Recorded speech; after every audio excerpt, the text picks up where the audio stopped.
அடுத்தது நம்ம பார்க்க போகிறது ஹீட் இன்ஜின் அப்படின்ட்டு தான் பார்க்க போகிறோம். ஹீட் இன்ஜின் தான் வந்து ஒரு ஒர்க் ப்ரொடியூசிங் டிவைஸ். இது வந்து வேலையை தரும் நமக்கு, ஒர்க் ப்ரொடியூசிங் டிவைஸ், அதான் ஹீட் இன்ஜின்.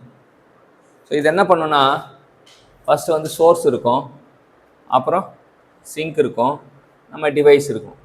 சோர்ஸ் வந்து T1 டெம்பரேச்சரில் இருக்கும், சிங்க் வந்து T2 டெம்பரேச்சர், ரெண்டுமே இன்ஃபினைட் ஹீட் கெப்பாசிட்டியில் இருக்கும்.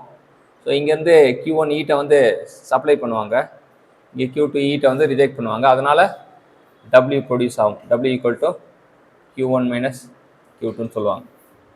ஸோ இப்போ நமக்கு எஃபிஷியன்சி கண்டுபிடிக்கணும், ரிவர்சிபிள் இன்ஜினுக்கு எஃபிஷியன்சி கண்டுபிடிக்கணும் அப்படின்னு பார்த்தீங்கன்னா, it is 1 minus T2 by T1, இல்லாட்டி T1 minus T2 by T1. இதே இர்ரிவர்சிபிள் இன்ஜினுக்கு பண்ணோம் 1 மைனஸ் Q2 பை Q1, இல்லாட்டி Q1 minus Q2 by Q1. இந்த Q1 மைனஸ் Q2னா என்னன்னு தெரியும்னா, நமக்கு ஒர்க் டன் இது ஹீட் சப்ளைடு அப்படி சொல்லுவாங்க. ஸோ இந்த ரெண்டு ஃபார்முலா பயன்படுத்தி நமக்கு எண்ணற்ற ப்ராப்ளம் இருக்கும், குறைஞ்சது ஒரு 50 ப்ராப்ளமாச்சும் இருக்கும்.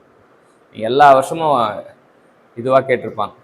இதில் யார் பெரியும் அப்படின்னா Q1 தான் பெரியும், அண்ணன் வந்து 1 தான்.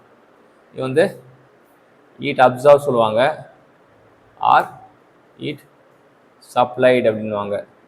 இது ஹீட் ரிஜெக்டட் சொல்லுவாங்க.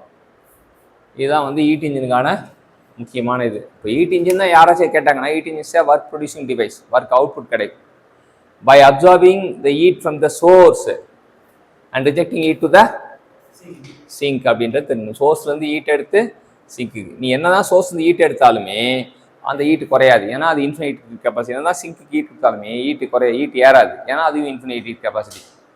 சரியா? ஸோ இதான் வந்து ஹீட் இன்ஜினில் நம்ம தெரிஞ்சிக்க வேண்டிய விஷயங்கள். Thank you champions.